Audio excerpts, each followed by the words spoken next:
Sudah hampir 20 tahun berlalu. Namun hingga kini banyak orang masih belum bisa melupakan kisah mengerikan tentang seorang gadis muda yang ditemukan tewas terbakar di tengah tumpukan sampah di jantung ibu kota Jakarta. Peristiwa yang terjadi pada tahun 2008 itu sempat mengguncang masyarakat luas. Cara keji dan tak berperi kemanusiaan yang digunakan oleh pelaku meninggalkan luka mendalam yang sulit dihapus dari ingatan banyak orang. Apa sebenarnya yang mendorongnya melakukan tindakan sekejam itu? Apakah karena kerakusan, nafsu dangkal, atau karena dikuasai obsesi cinta yang berubah menjadi amarah buta? Mari kita menelusuri kisah yang mengguncang ini. Bersama rahasia-rahasia yang selama ini tersembunyi, kita kembali ke tahun 2008. Tepat pukul 14 siang tanggal 4 September. Direktorat Reserse Kriminal Polri Jakarta dan unit forensik menerima laporan dari pemilik tempat penyimpanan bahan bangunan di area proyek kawasan Tenggara Kelurahan Kuningan, Kecamatan Setiabudi, Jakarta. Ia melaporkan adanya seseorang yang terbakar di lahan kosong jauh dari pemukiman warga. Tim penyidik segera menuju lokasi. Di antara rerumputan liar yang tumbuh setinggi lutut, mereka menemukan jasad seorang perempuan di atas tumpukan puing bata yang telah hangus. Sulit dikenali. Tubuh korban ditemukan di dalam sebuah koper berukuran 8, 10 x 6, 10 x 40 cm. Dengan resleting besi yang sudah hangus seluruhnya. Semua barang di dalamnya pun terbakar. Hanya rangka logam yang tersisa. Hasil pemeriksaan awal menunjukkan korban adalah seorang perempuan berusia antara 20 hingga 30 tahun. Tinggi sekitar 1,50 meter. Rambutnya dicat koklat hingga bahu. Diikat dengan pita kuning. Ia mengenakan blus kuning berkerut di bagian pinggang. Tanpa celana, tanda-tanda di tubuhnya memperlihatkan bahwa sebelum dibunuh, korban sempat berhubungan intim. Dari hasil otopsi, penyidik menyimpulkan bahwa korban meninggal akibat sesak napas mekanis akut sebelum dibakar. Sekitar 10 meter dari lokasi, polisi menemukan sebotol air mineral plastik berkapasitas 1,5 liter yang masih menyengat bau bensin. Anehnya, meski malam sebelumnya, Jakarta diguyur hujan deras. Area kejadian justru hanya basah gerimis. Sehingga sebagian besar barang di sekitar lokasi tetap utuh. Di dalam koper yang berisi korban, ditemukan gantungan kunci berisi 3 buah kunci, sebuah alat pemotong kuku, telepon genggam yang sudah terbakar, serta dompet plastik berisi Rp1.500 uang logam. Hal paling menarik perhatian adalah sebuah buku catatan kulit berwarna koklat kemerahan yang terbakar sebagian setelah dibuka dengan hati-hati. Para teknisi forensik menemukan bahwa itu adalah buku harian.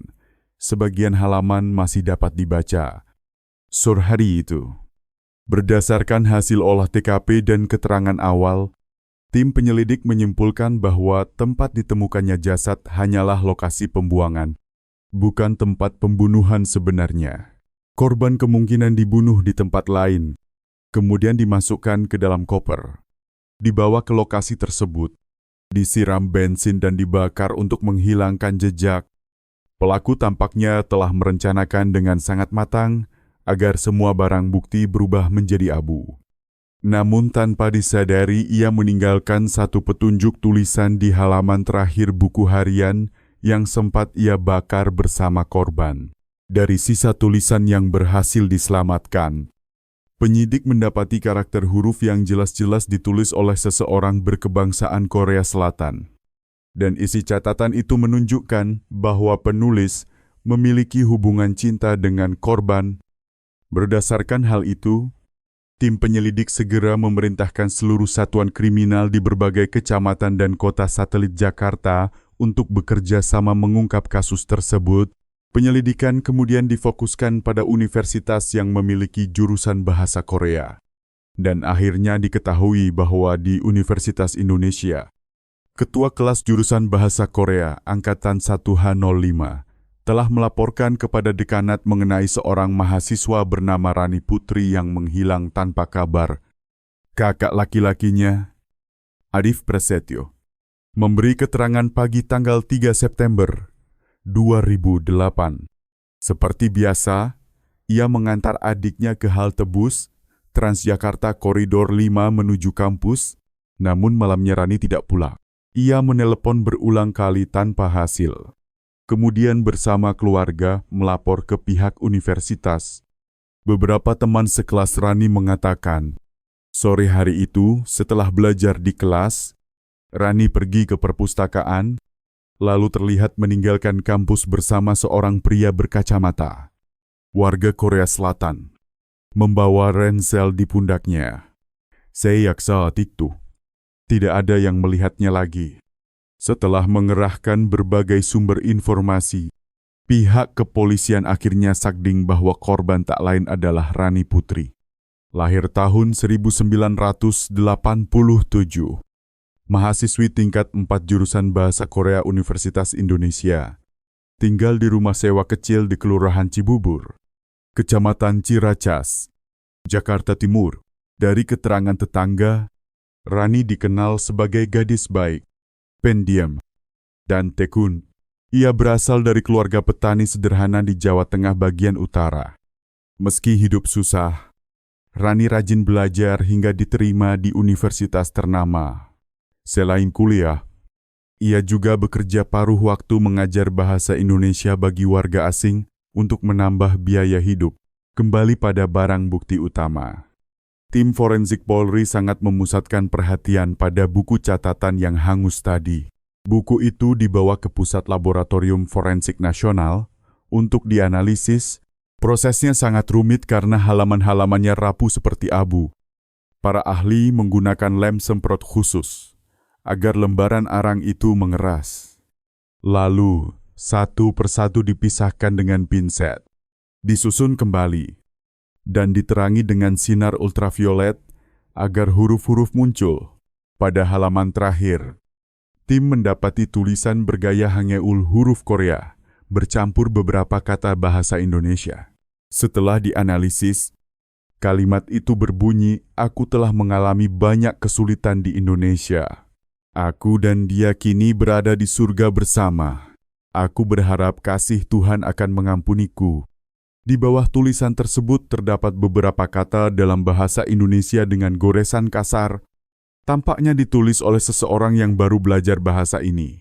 Kompol Budi Santoso, Kepala Forensik Polri Jakarta kala itu, menceritakan bahwa hasil analisis menunjukkan tulisan Korea tersebut sangat fasih, membuktikan bahwa pelakunya benar-benar orang Korea Selatan. Dari sini, penyidik menyimpulkan bahwa pelaku dan korban memang menjalin hubungan asmara. Namun, meskipun sudah mengetahui identitas bangsa pelaku, menemukan keberadaannya bukan hal mudah. Sebab di Jakarta terdapat ribuan warga Korea Selatan yang bekerja dan menetap. Setelah penyisiran besar-besaran selama 6 hari, polisi akhirnya menemukan tersangka Park Jin-ho, lahir tahun 1982, warga negara Korea Selatan, menyewa kamar di asrama Universitas Indonesia. Awalnya Park mencoba memberikan alibi, namun setelah dihadapkan pada bukti tulisan di buku harian yang hangus, ia akhirnya menundukkan kepala dan mengakui perbuatannya. Dalam pengakuannya, Park menyebut dirinya anak tunggal dari keluarga miskin di Korea. Ayahnya meninggal sejak kecil. Ibunya bekerja keras namun tak mampu membiayai sekolah tinggi.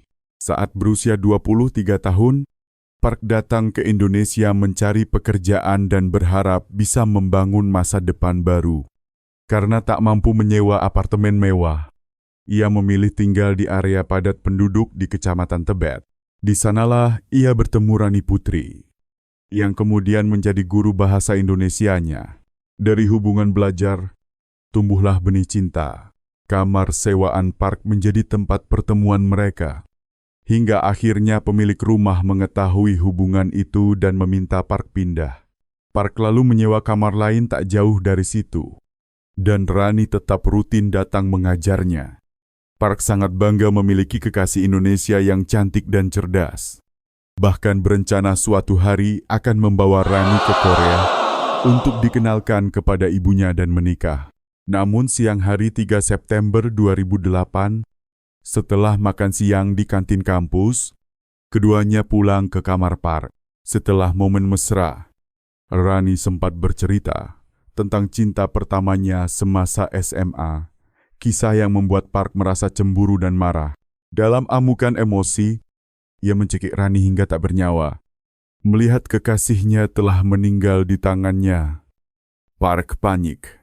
Ia memasukkan jasad Rani beserta barang-barangnya ke dalam koper. Membeli 2,5 liter bensin yang dituangkan ke dalam 3 botol plastik. Lalu menyewa taksi menuju kawasan Kuningan. Setia budi untuk membakar jasadnya. Ia tak menyangka buku harian Rani masih dapat diselamatkan dan justru menjadi bukti utama yang menyeretnya ke meja hijau. 4 bulan setelah kejadian, Pengadilan Negeri Jakarta menjatuhkan vonis penjara seumur hidup kepada Park Jin-ho atas tuduhan pembunuhan berencana. Dalam persidangan, Park menangis terseduh di balik kacamata tebalnya, mencoba menjelaskan latar belakang hidup miskin dan kesalahannya yang tak bisa diampuni. Ia memohon maaf kepada keluarga Rani. Namun tak mendapat pengampunan.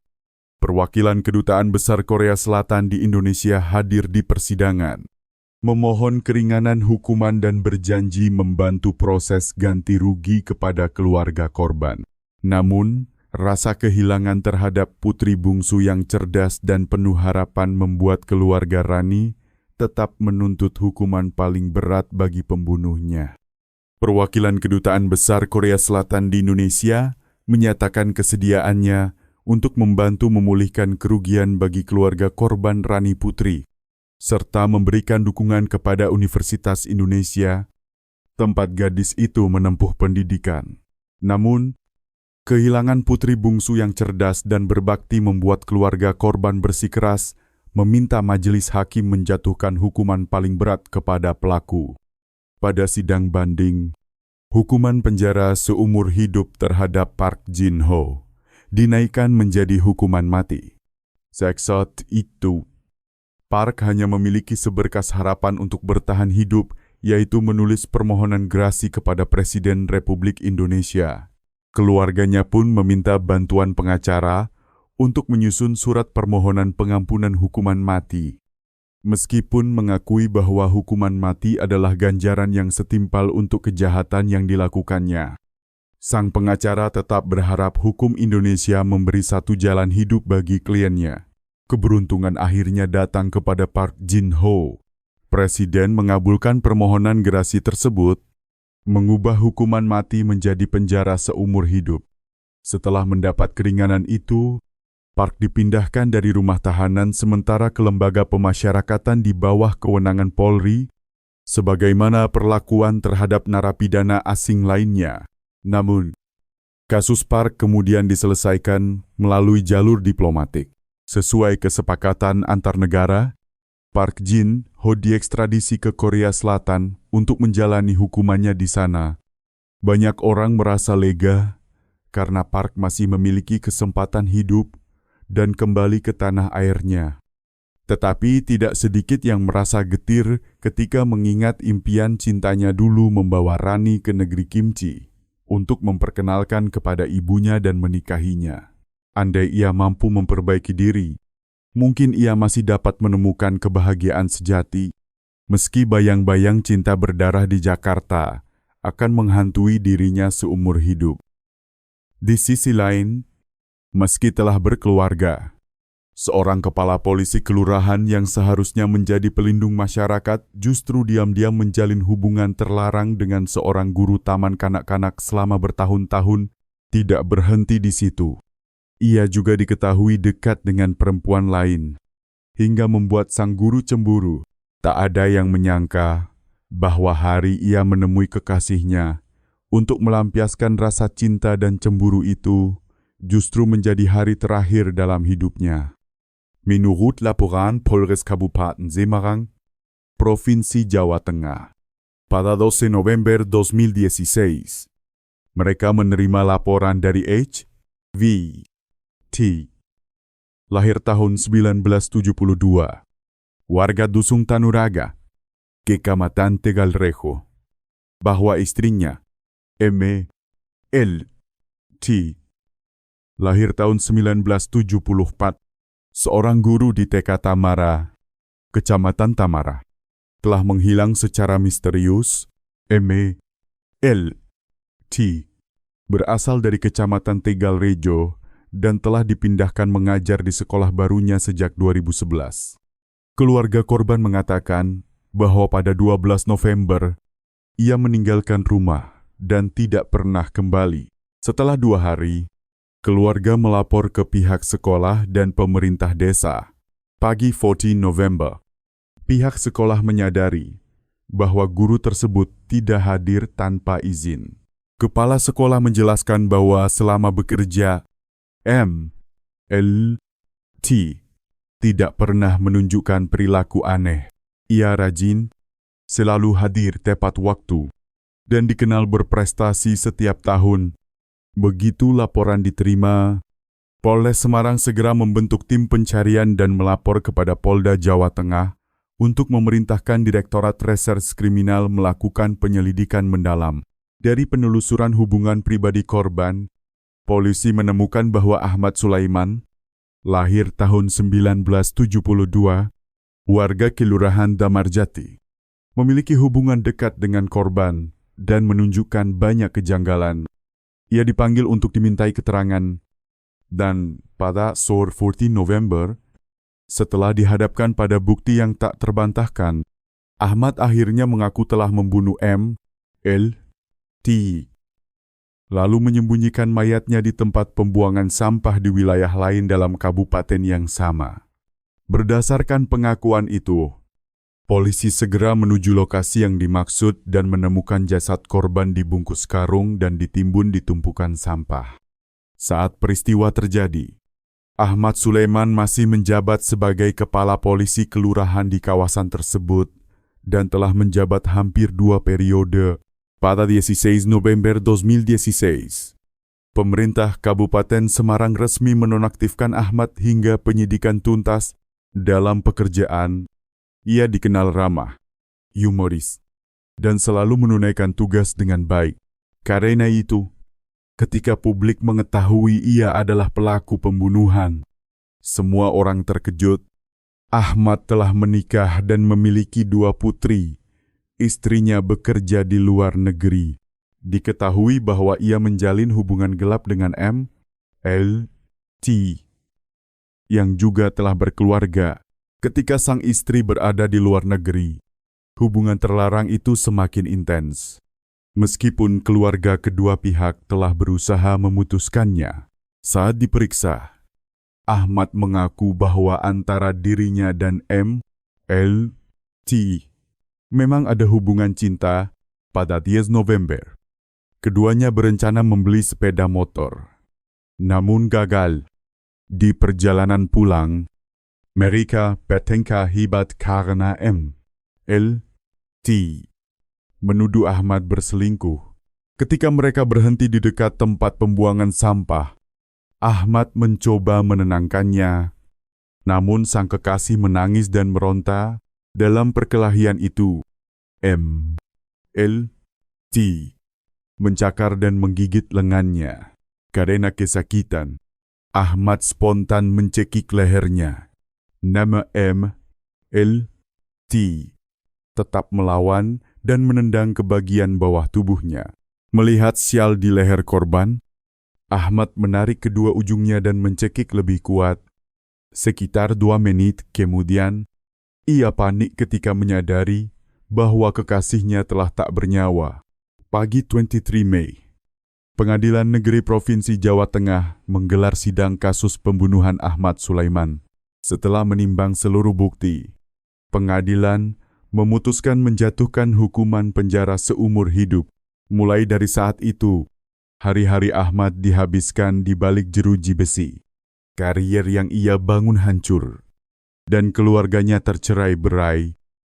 Di Provinsi Jawa Timur, Tragedi pembunuhan seorang guru taman kanak-kanak pada tahun 2011 juga mengguncang masyarakat.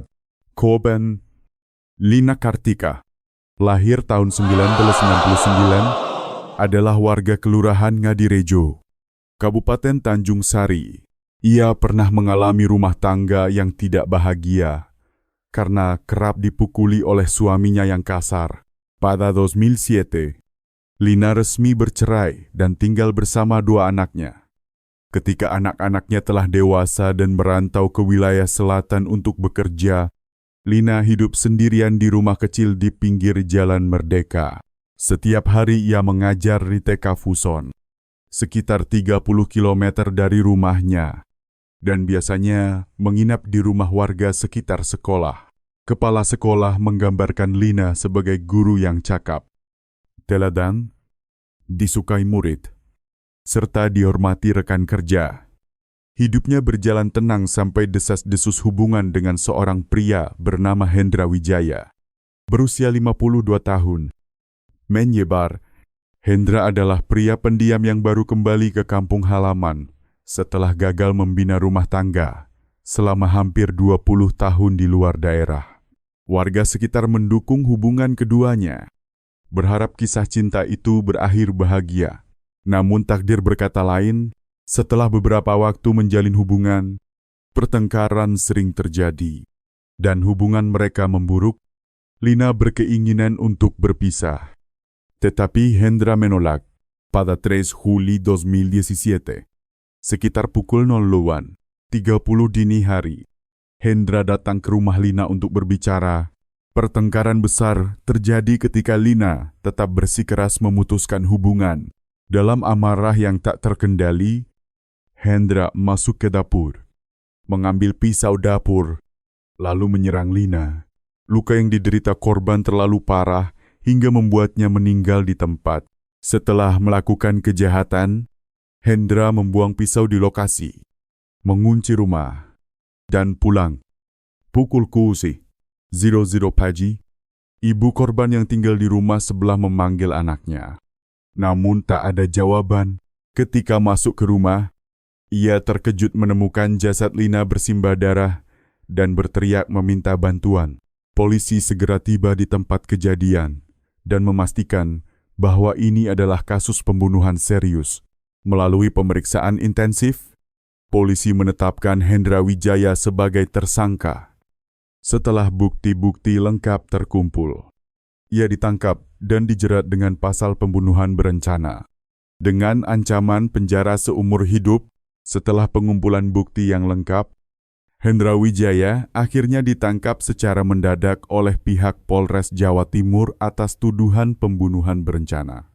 Di ruang pemeriksaan, di hadapan bukti yang tak terbantahkan serta argumen tajam para penyidik, Hendra hanya bisa menundukkan kepala dan mengakui semua perbuatannya. Pada sidang pengadilan tingkat pertama tanggal 20 Juli, Pengadilan Negeri Jawa Timur menjatuhkan vonis penjara seumur hidup kepada Hendra Wijaya, serta mewajibkannya membayar ganti rugi sebesar 16 juta rupiah kepada keluarga korban dan tunjangan bulanan 1.500.000 rupiah untuk biaya perawatan ibu korban. Usai sidang, pengacara pembela bertanya kepada Hendra, apakah ia akan mengajukan banding atas putusan tersebut. Dengan mata memerah dan suara pelan, pria berambut dua warna itu hanya menjawab, "Saya akan pikirkan," lalu melangkah pergi dengan langkah gontai. Beberapa hari kemudian, Hendra Wijaya dan perwakilan hukum keluarga korban memang mengajukan banding, memohon pengurangan hukuman.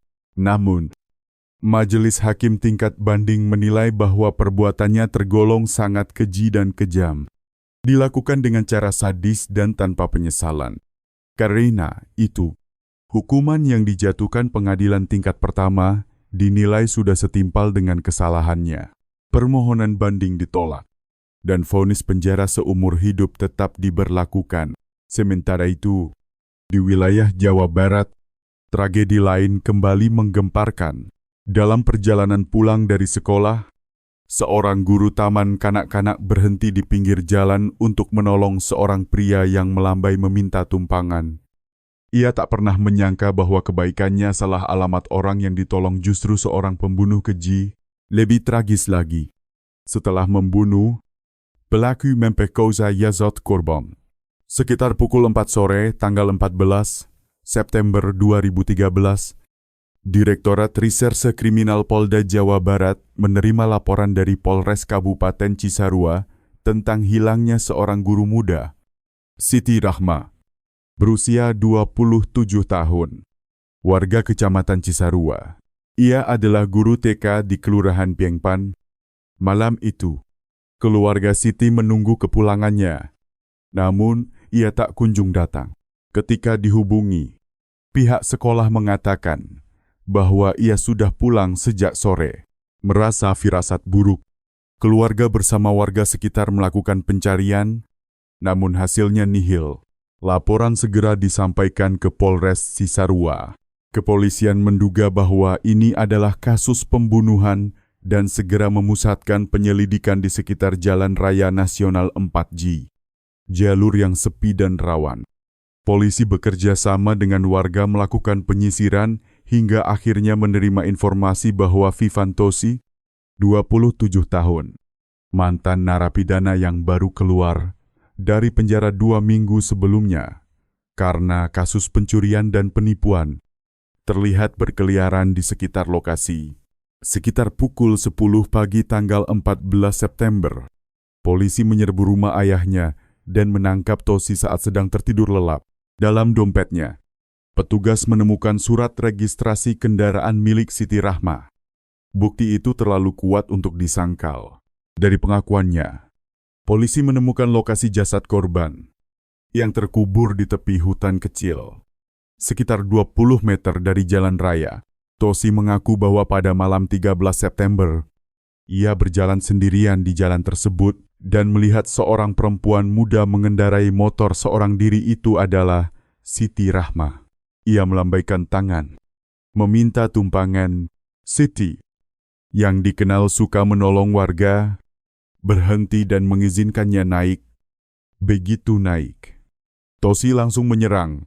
Ia menarik leher Siti, menjatuhkannya ke tanah, lalu menyeretnya ke parit di pinggir hutan.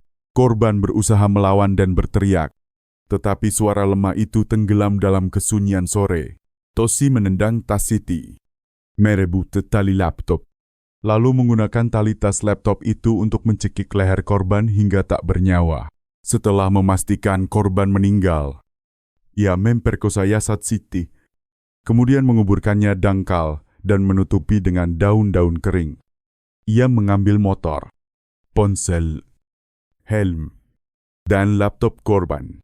Menjual laptop seharga Rp600.000, serta mengambil Rp200.000 dari bagasi motor. Keesokan harinya, ia meninggalkan motor di hutan angker dekat persimpangan Naoet, lalu berjalan kaki kembali ke rumah orang tuanya, seolah tidak terjadi apa-apa.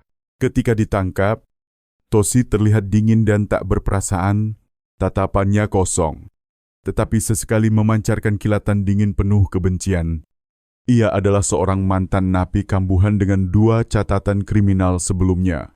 Baru saja menyelesaikan 45 bulan hukuman di Lapas Sukamiskin. Ia dibebaskan lebih cepat 9 bulan karena berkelakuan baik. Namun, hanya 2 minggu setelah bebas, ia kembali melakukan 3 kejahatan berat sekaligus pembunuhan, pemerkosaan, dan perampokan. Kasus ini membuat masyarakat marah besar. Banyak yang menuntut hukuman mati karena menganggap pelaku seperti Tosi tidak pantas lagi hidup di tengah masyarakat. Pada bulan Januari 2024, masyarakat di Kabupaten Yentani, Jawa Timur, kembali diguncang oleh tragedi serupa. Seorang mantan napi bernama Rudi Hartono, lahir tahun 1978, membantai seluruh keluarga istrinya. Rudi pernah dipenjara 6 tahun karena pencurian kendaraan antar provinsi. Setelah bebas, bukannya berubah. Ia malah sering mabuk, berjudi, dan kerap memukul istrinya, Titi Triana, yang berusia 45 tahun. Hubungan mereka retak, dan Titi memilih pindah ke rumah orang tuanya. Pagi tanggal 25 Januari 2024. Rudi datang ke rumah mertuanya di Desa Sukatani. Di dalam rumah ada Titi, ayahnya Tomo Lestari, dan ibunya Ningsih Putri. Rudi membawa sebilah pisau yang sudah disiapkan. Setelah adu mulut hebat, ia menikam ibu mertuanya hingga tewas, melukai sang ayah, lalu mengejar istrinya keluar rumah. Ketika Titi berusaha lari ke gerbang, ia ditikam berkali-kali sampai meninggal. Rudi kemudian kabur dengan motor. Polisi dan warga dikerahkan untuk mencari. Dan menjelang malam hari, jasadnya ditemukan gantung diri di hutan pinus, sekitar 6 km dari rumahnya. Bulan Maret 2023, Pengadilan Negeri Kalimantan Timur menggelar sidang terhadap Rizky Maulana, lahir tahun 2001, atas tuduhan pembunuhan karena emosi sesaat. Sekitar pukul 12:45 siang, tanggal 10 Oktober 2022. Rizky mengendarai motor di Jalan Laksamana, lalu hampir tertabrak mobil yang melintas. Kezal karena dizalip. Rizky mengejar mobil tersebut dan memotong jalannya. Pengemudi turun, keduanya bertengkar. Hingga Rizky dipukul, marah besar. Ia mengambil pisau dari jok motor dan menusuk pengemudi hingga tewas di tempat, lalu melarikan diri. Malamnya, pukul 6:30, Polres Buana Mataram berhasil menangkap Rizky di dekat Bendungan Joga, beberapa kilometer dari lokasi kejadian. Yang mengejutkan, Rizky baru keluar dari penjara 3 hari, sebelumnya setelah menjalani 2 tahun 6 bulan hukuman karena penganiayaan berat. Kasus-kasus ini menunjukkan bahwa angka residivisme di Indonesia masih mengkhawatirkan. Banyak mantan napi yang alih-alih belajar dari kesalahan, justru kembali melakukan kejahatan dengan tingkat kekerasan lebih tinggi. Para pakar sosial menilai bahwa fenomena ini mencerminkan penurunan moral yang serius dan kurangnya sistem reintegrasi sosial bagi mantan narapidana. Mereka menyerukan agar masyarakat dan pemerintah bekerja sama, memberi mereka kesempatan memperbaiki diri. Karena tanpa dukungan, mereka akan terus menjadi ancaman bagi kehidupan sosial dan anugerah kemanusiaan itu sendiri.